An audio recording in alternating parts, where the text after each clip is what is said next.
You know, you've probably been told that awakening is the end goal. It's the finish line. The moment you see through the big illusion, you're finally totally free. But what if that's not the whole story?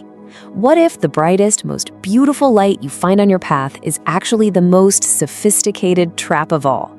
Let's explore this unsettling idea together. I want you to really sit with this question for a moment. It's a radical idea, one that's been whispered about for centuries.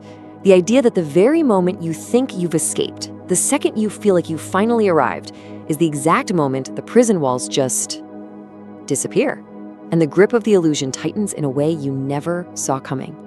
Okay, so let's get right into the heart of this thing. The most convincing traps, as it turns out, they aren't built from darkness or fear.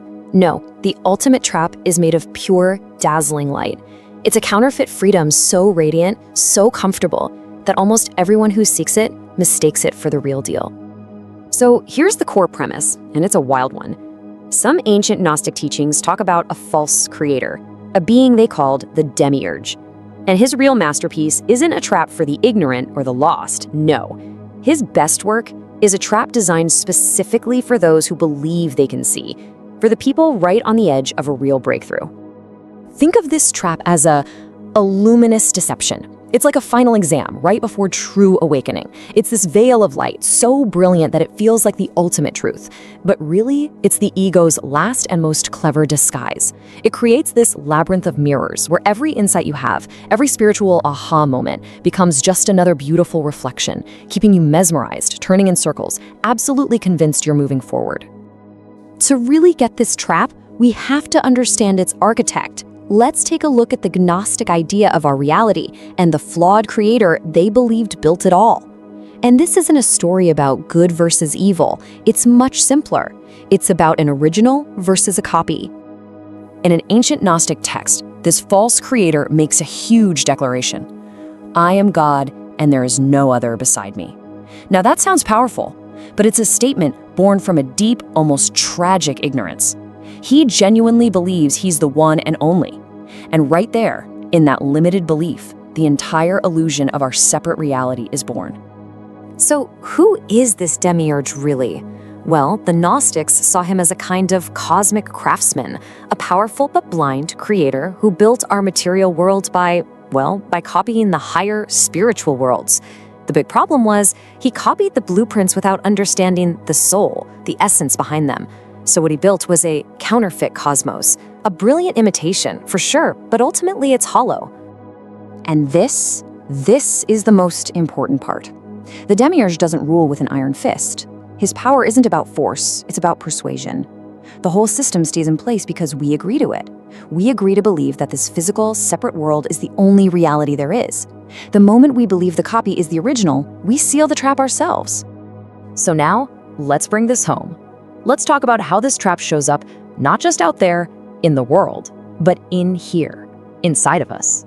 Because its most powerful tool is something we all have, the ego, wearing its most convincing costume yet, the disguise of divinity itself.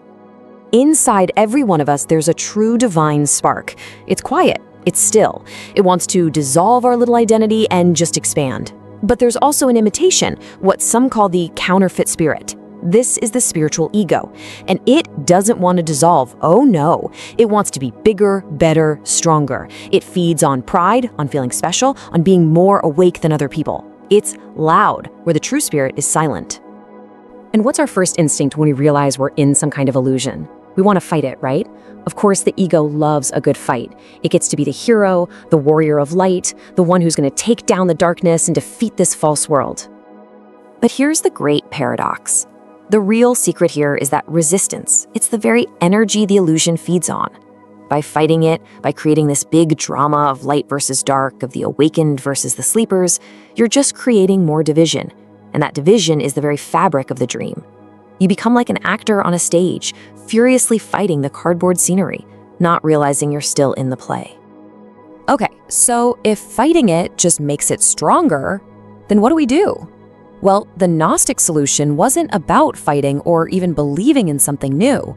It was about a total shift in perception, a practice they called gnosis. Now, Gnosis isn't about collecting more spiritual facts or adopting a new belief system. That's just giving the ego more toys to play with. Gnosis is simply the act of direct seeing. It's that simple, unfiltered awareness of what is, right here and now, before your mind can jump in and slap a label on it or judge it or declare war on it. And this is why true awakening can feel so strange, maybe even a little scary. It isn't about gaining some new superpower or secret knowledge. It's actually a process of subtraction. It feels like losing your identity, your cherished beliefs, your spiritual story, losing everything you thought was you, but was actually just part of the beautiful illusion. So how can we start to practice this? How do we disengage from this shiny trap and shift from this frantic state of seeking to one of quiet seeing? The key isn't to escape the illusion, but to remember what was here before the illusion ever started. Let's break it down into something really simple. First, just notice. Notice the constant pull of your thoughts, your feelings, even your big spiritual goals. Second, practice observing them without getting sucked in. Just imagine you're sitting on the bank of a river, watching all that stuff just float by. You don't have to jump in. Third, when a really strong idea or feeling comes up, just gently ask yourself, does this make me feel bigger, more open, or does it reinforce that little me that feels special and separate? And finally, the most important part, just rest. Settle back into that silent, peaceful awareness that's been watching the whole show. That's the real you. And here's a really deep insight. The entire counterfeit world, this whole system, it runs on motion. It needs you to be seeking, wanting, resisting, becoming. It needs you to keep moving. The moment you become truly still inside, the moment you stop chasing the next spiritual high or fighting the next shadow, the illusion has nothing left to grab onto. It just vanishes.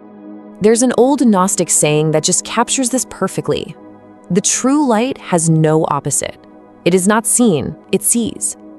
Real light doesn't cast a shadow. It's not some thing you can achieve or see. It is the seeing. It's the awareness that's looking out of your eyes right this second. It's not something to be found, it's the finder itself. So as you go about your day, just start to notice the reflections, the beautiful ideas, the comforting beliefs, the identity of being a spiritual person. See them for the shimmering, beautiful illusions they might be. And as you notice these mirrors starting to crack and fall away, just ask yourself this: when all the reflections are gone, what remains?